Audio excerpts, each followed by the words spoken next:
Natising daw tayo doon. Good morning po mga minamahal ko manonood. Once again, this is Nelson TV Official. Pagganyan, nakataog na ganyan, nakaganong konti. Ayan. At ito po nga po pala si Daddy Nelson TV. Once again, I would like to say hello po sa inyong lahat. At mabuhay po tayong lahat. Ngayon po ay araw ng Sabado, ay Linggo, at time check po tayo. Ang oras po ay alas 3 na po ng hapon, alas 2:30, alas 2:35, 38 ng hapon.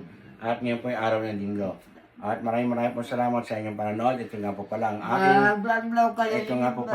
aking ina na si Edith Cabanag ng dinatnan po namin ay umiiyak. Nanay!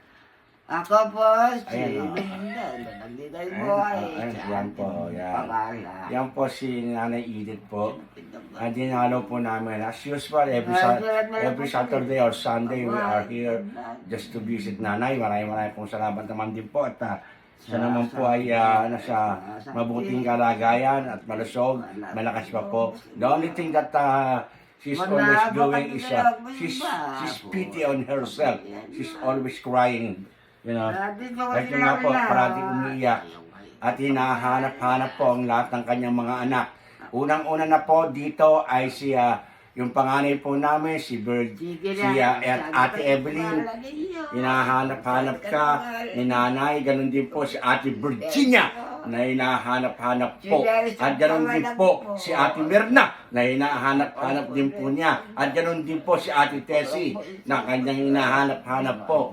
At ganoon din po si Ate Linda. Parati naman din po naririto araw-araw. Siya po ang nagbabantay. At ganoon din po si Vilma.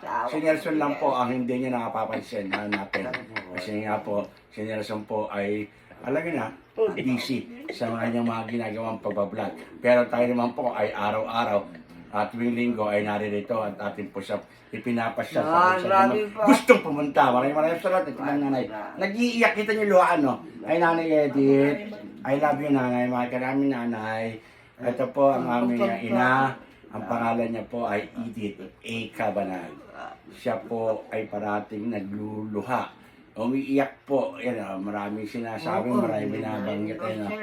Diyan, Nanay, sa'yo. Kamay. Diyos mo lalaw. Nag-wave ang Nanay. Salamat, Nanay. I love you, Nanay.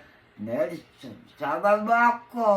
Isasama ko naman siya magbablog everyday. Why not? Sige, nasasama mo ako sa akin. Narinig niyo po yan, mga minamahal ko manonood. Lahat ng OFW. Ito po.